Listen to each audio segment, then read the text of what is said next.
There's a story that gets told about short-term rentals in the UK, and it goes something like this. Hosts are taking homes off the market, driving up rents and making the housing crisis worse. It's a simple narrative, it's politically useful, and in a lot of important ways, it's wrong. The people who know that better than anyone are the ones who've been sitting across the table from policymakers, making the actual case, not on social media, but in committee rooms, in Times leader articles, and in the rooms where UK housing policy gets shaped. Merilee Karr has been doing that work for years as CEO of UnderTheDoormat Group, one of London's leading professional STR management companies, and as the former chair of the Term Accommodation Association, she's been at the centre of every significant regulatory debate this industry has faced. And right now, with the Renters' Rights Act through Parliament and London's STR landscape shifting underneath everyone's feet, the conversation has never mattered more.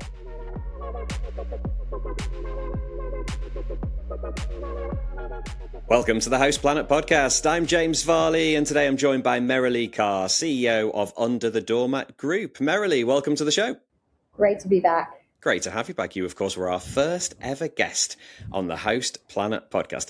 Before we get into it, this episode is brought to you in partnership with Lodgify. If you're just starting out or managing a handful of properties, Lodgify is the all-in-one software that gives you your own direct booking website, channel manager, and guest messaging without needing a tech background. Thousands of independent hosts are using it right now to look professional from day one. Use the code HOUSEPLANET20 at checkout to get 20% off both annual and biannual plans. That offer is valid until the end of July. Okay then, Merilee, let's start here. Big news. UnderTheDoormat Group has acquired a portfolio of homes in London and Paris from One Fine Stay.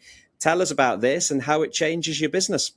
Oh, look, it's amazing to just think about this as a proposition. You know, as an entrepreneur in the sector who's been around here since we started the business in 2014, One Fine Stay is always a brand that I've admired. And, you know, they were, of course, acquired by Accor Hotels many years ago. And to be in a position now where we can acquire this quality of portfolio into the business absolutely boosts our position in the market. And it also is a great testament to what the business has achieved to get us to this point. You know, it was just over 2 years ago that we merged with Vive. And now to have acquired this portfolio from One Fine Stay, you know, we are in a position where the market is consolidating. I think, you know, our market has matured. And this is just evidence of how that market maturing means that some players are able to take more dominant positions in certain markets. And we're happy to be on this side of that equation and looking at continuing to bolster the business, grow the business, and improve our market position in the key markets where we operate. So these properties, high-end properties in London and Paris, talk to us about the challenges and opportunities of operating in these two markets. I mean, obviously, like in the UK, we know about a bit of regulation here specifically. I'm thinking here the 90-day limit in London. Yeah, well, look, it's actually very similar in Paris. So the markets are both similar in that they have 90-day rules. So when we talk about the One Fine Stay portfolio, this is what we call a B2C portfolio. So individual high-end homeowners who want to be renting out their property and have it fully managed. And in both cities, this tends to be people who have second homes in other places. And therefore they have, you know, a high degree of availability throughout the year. They're looking to monetize the times of the year when their home would otherwise sit empty. So these are not landlords renting it out 365 days a year. These are genuine homeowners who have really high quality properties that are looking to make some money and make sure that their properties are cared for and looked after when they're not there themselves. So I think that really fits the direction of regulation in the cities that we operate in. And also for those types of high-end owners, they are looking for a curated service. They're looking for a high quality operator not just a turnkey solution with lock boxes and all these types of things. So, everything from the Lloyd's of London backed insurance that we offer, all those things are why we were well positioned to take over this portfolio. I think historically, we and One Pine Stay have been the only two companies in the market that have offered that level of insurance coverage, so proper insurance-backed propositions. So it's those types of things that I think those owners are looking for, because to be honest, if you can own a £5 million property, you don't always need the money, and you will only ever open up your home to guests if it's done in a way that you're comfortable with. But there's some amazing owners. I mean, the stories, the backgrounds, from writers and actors and politicians and, even some royalty from European countries. So, it is a real eclectic mix of incredible people who are opening up their home for others to come and stay and experience that quality when they're visiting London and Paris. Very exciting. We'll mention London's 90-night limit a little bit later, but just before then, you recently wrote a leader article in the Times arguing that the Renters' Rights Bill would reward flexible landlords. Would you mind kind of explaining to us what the Renters' Rights Bill is all about and why you think it will reward flexible landlords?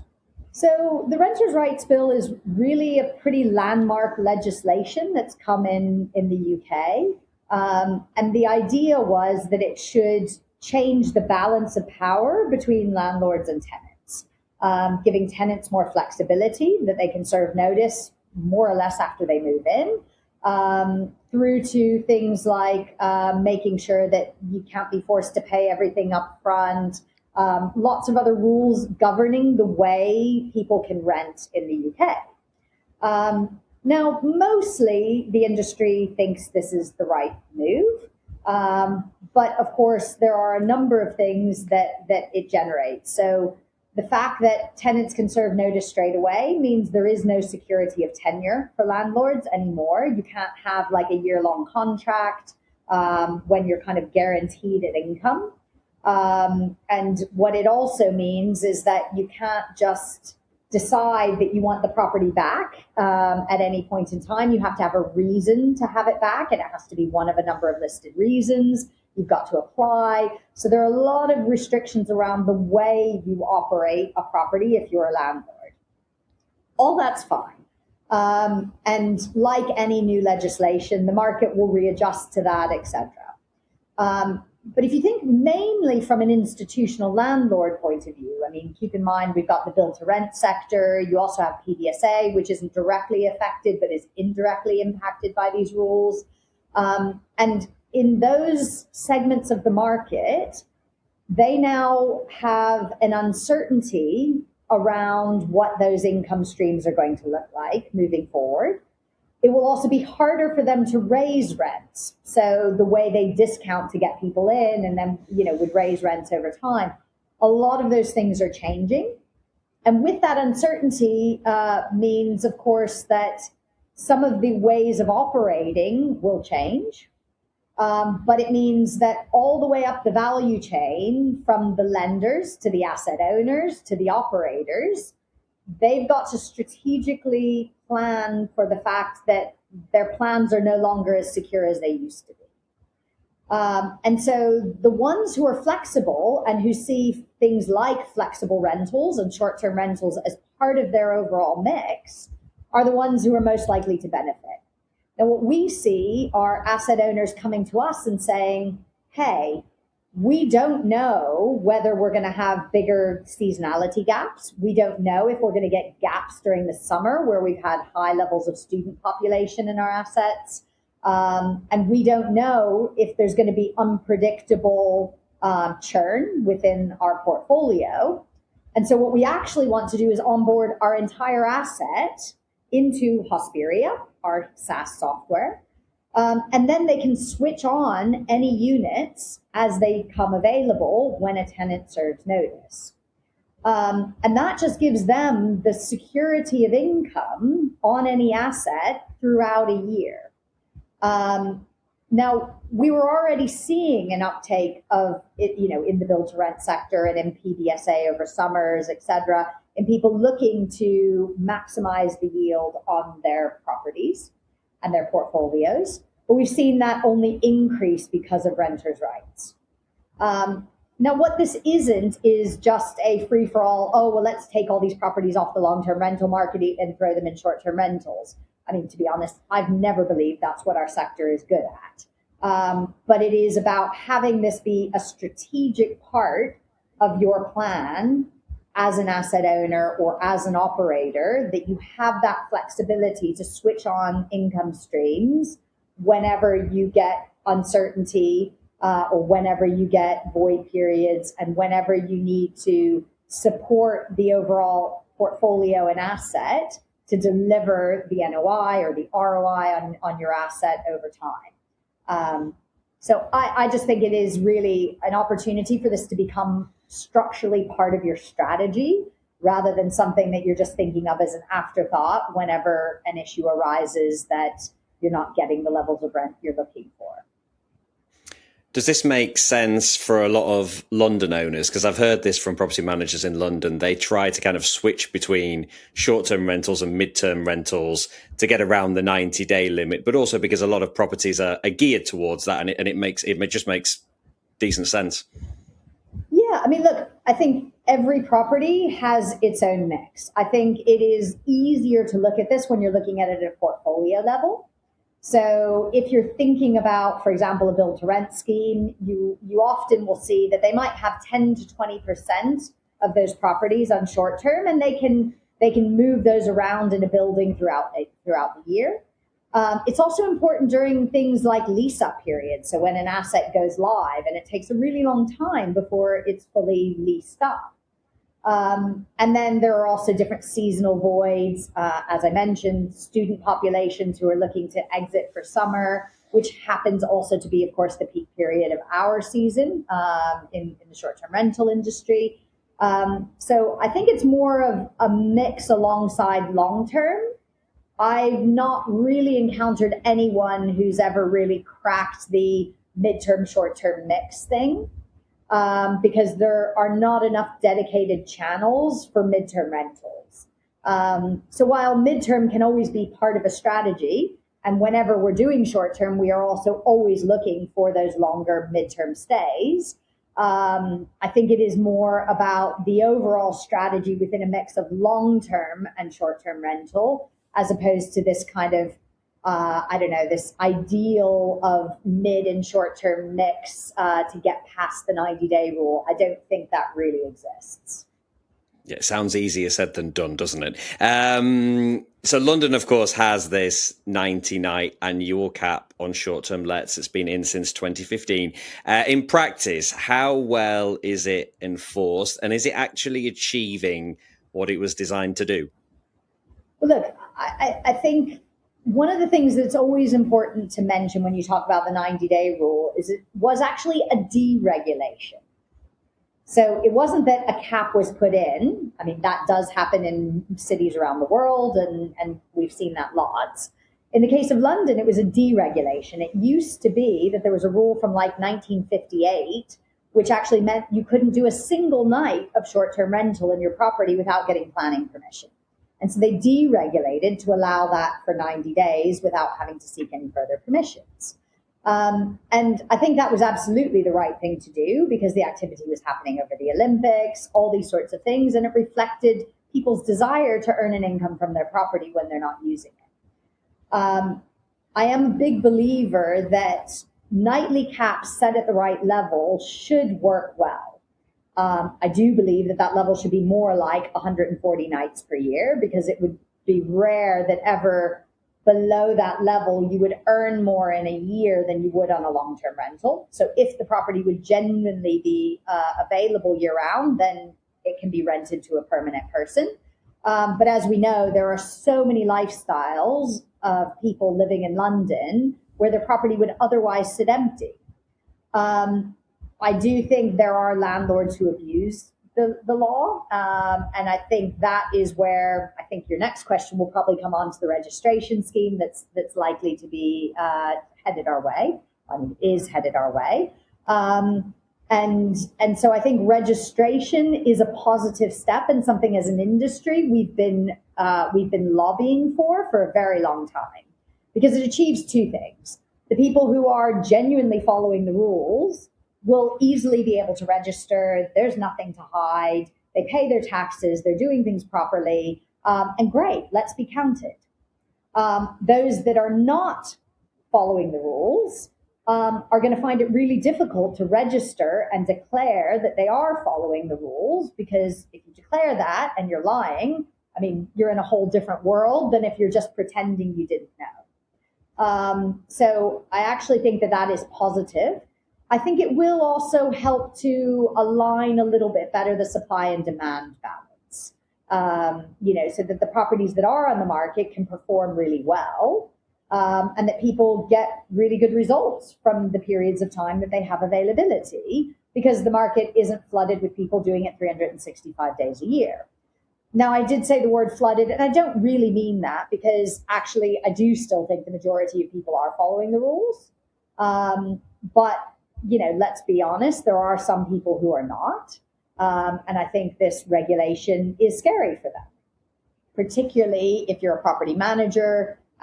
You've got buildings that are not C1 planned. You've got portfolios of properties of landlords who've chosen to do this rather than renting out long term. And so I think this will be overall a positive correction. And it should push out a lot of that activity from the market, which I think will overall help the reputation of our market in cities like London and Paris.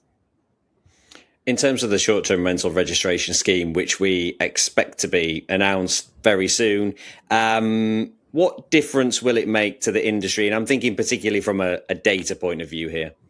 Well, look, it will give us the data to debunk myths.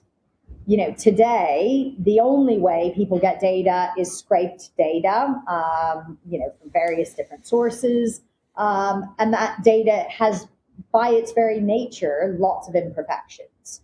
And so I think having really good data to back up what the reality is on the ground is something that will be helpful in order to avoid a scenario where actually government comes in and does what government has done in many cities around the world, where they crack down way too heavily. And so you can only argue for proportional regulation when you've got the data to demonstrate the real impact. And most of the studies that you see, VRMA did a great study in the US. Oxford Economics has done studies here, that in almost all places, the impact on housing is minimal at best.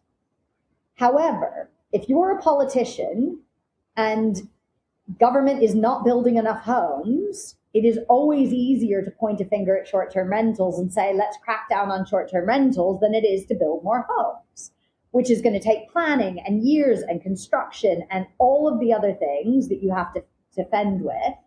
And you can get much quicker perception of results.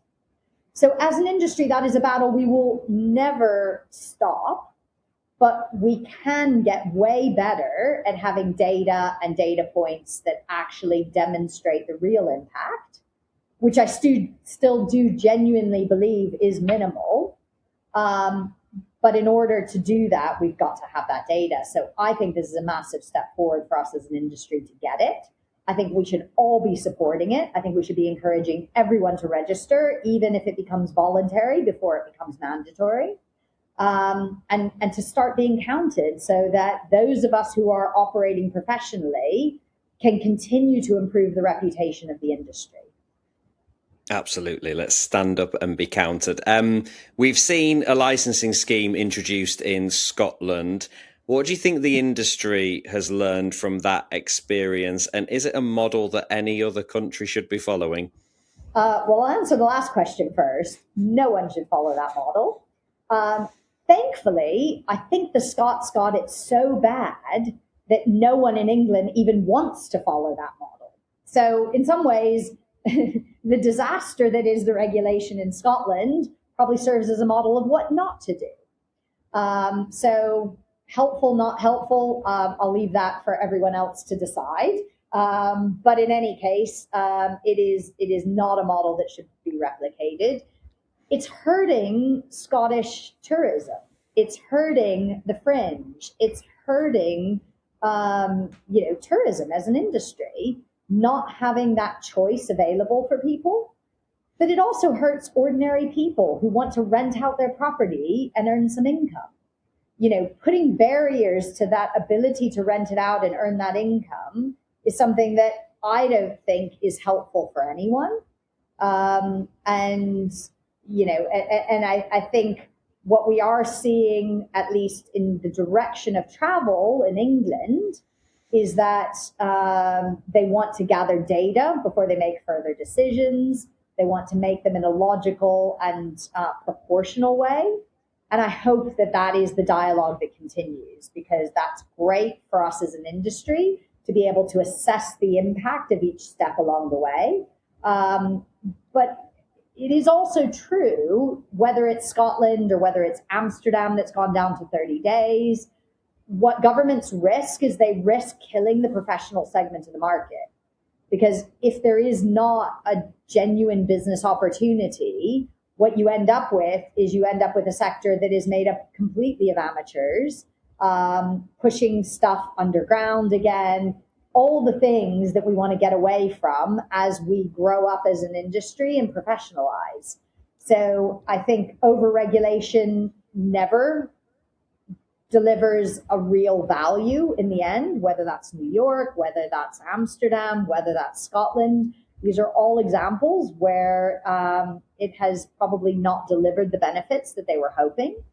And certainly there is very little data which demonstrates a meaningful improvement in the housing situation in any of those markets as a result of these regulations.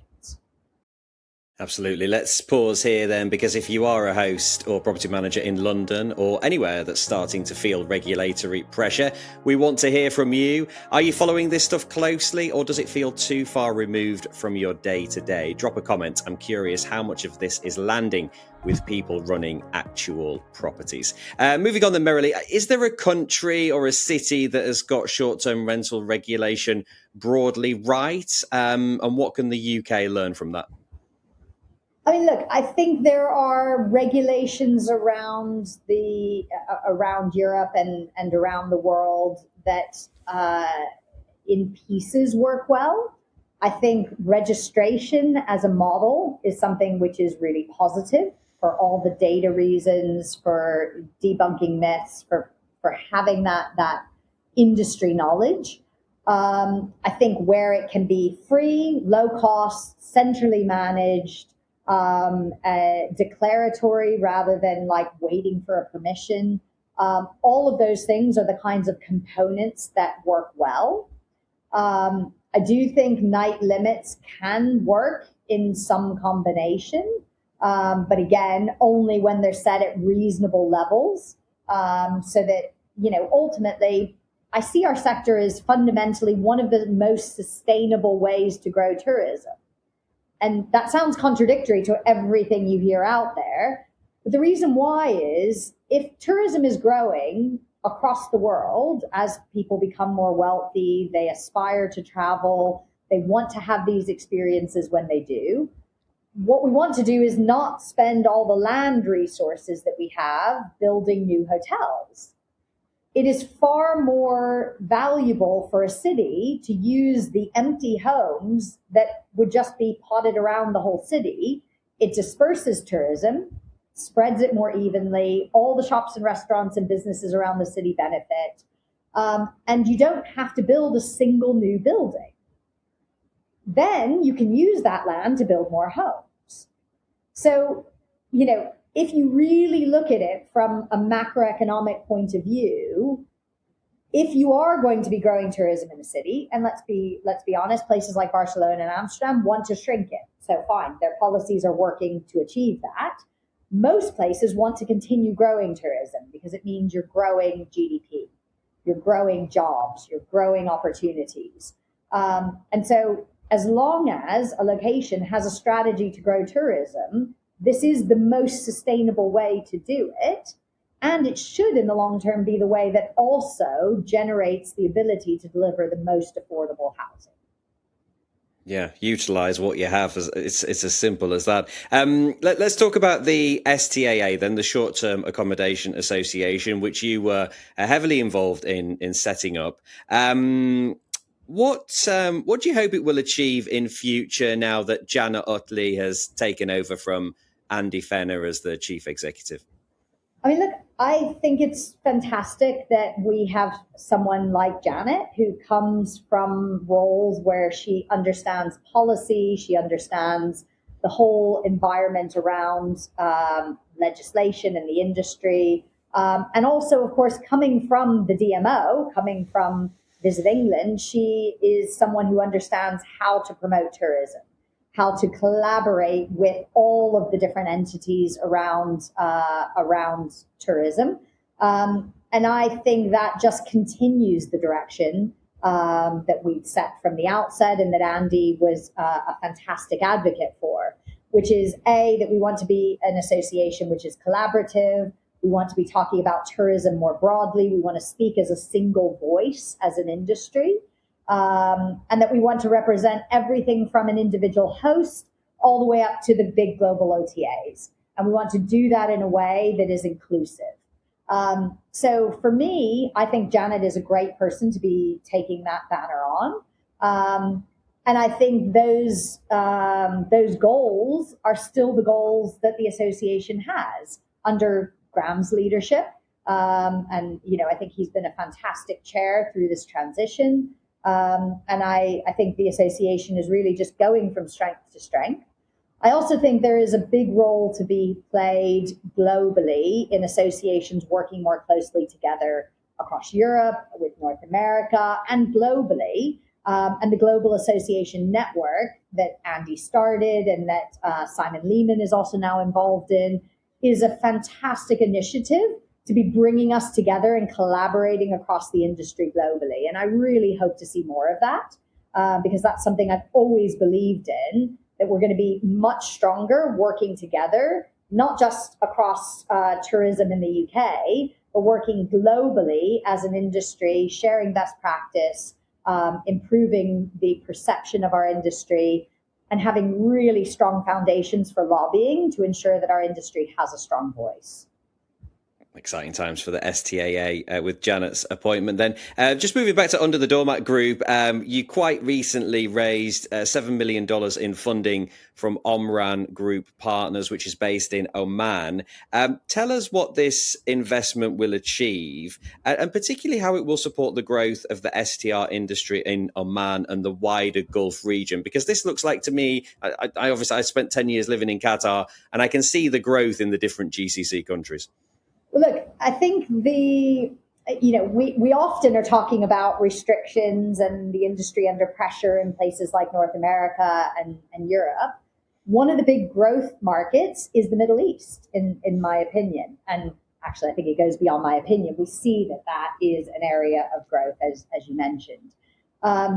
Now, what's interesting is actually the story, how this came about, because I met the CEO of Oman back in 2019 at a hotel industry conference. And we swapped details and he said, look, one day this is an area that we want to be looking at for our market. And 18 months later, I got a call from the MD of Visit Oman to say, we want short-term rentals in our market. Their market, the GCC markets were initially all closed to short-term rentals. You would have to get a license. And only, I would say 2 years ago, Saudi has a licensing scheme, so you can get a license to do short-term rentals. Dubai is, of course, leading the way and has had a licensing scheme in place for many years now. But Oman only deregulated in the last 18 months. And they've got new legislation coming into play now. And we've been sort of ahead of that curve in Oman, working together with the Ministry of Housing, Heritage and Tourism and Visit Oman to help pilot short-term rentals professionally managed within the Sultanate of Oman. And we've also now launched a partnership with Savills in Oman to operate on the ground. So this is mainly from an UnderTheDoormat Group perspective, a technology play. It is Hosperia plus Hosperia services. And we now have hundreds of properties live in Oman for the first time in short-term rentals legally. And the goal is that the entire market will be able to be opened up. Of course, in a registration and kind of licensing sort of structure. But we're working very closely with the ministry to get that balance right and to learn from some of the lessons in other parts of the world.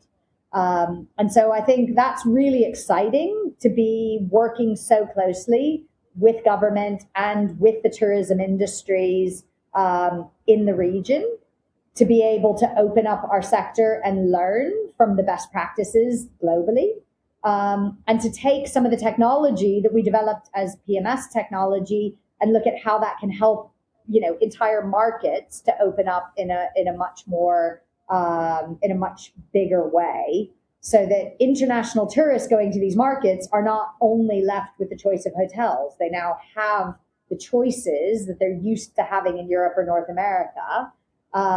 And owners there are able to access this as a new income stream as well. So lots of exciting things. Of course, we have some uncertainty and not the easiest market there as we speak. But I also, every time I'm speaking with people in the markets there, the optimism, that we'll overcome this and move past the current political uncertainty. And that they will return to their long-term strategies for tourism growth, and that short-term rentals will play an important role in that is key. And for us as an industry, it's a huge opportunity to be part of that solution and part of that tourism growth. Yeah, definitely is a huge opportunity and great news for people visiting Oman and the wider region. I've been lucky enough to go to Muscat a couple of times, and one of my favorite places, really, really beautiful place to visit. Okay, then 3 things I want you to take away from this conversation. 1, the regulation debate is not over. It's just getting started. The Renters' Rights Act, the incoming registration scheme, continued pressure on London's 90-night cap. These aren't abstract policy questions. They will directly affect what you're allowed to do with your property and when. If you're not paying attention, you're operating at risk. 2, the industry does have a little bit of a credibility problem it needs to keep earning its way out of. The STR's harm housing narrative is simple and it does stick. The counter argument that professional regulated short-term letting is part of a functioning housing market, not a threat to it, is true, but it takes real work to land. And Merilee's point about flexible landlords is worth sitting with. The framing matters. Hosts who operate professionally, who comply with rules, who treat their properties as genuine hospitality businesses, they're not the problem in the housing debate. They're actually part of the solution. Own that framing because it changes the conversation. And Merilee, if people want to follow your work and find Under the Doormat Group, where should they go? You can find us on LinkedIn. Also reach out to me. Always love to meet other people in the industry and to collaborate and find ways that we can grow the industry and grow all the amazing businesses within it.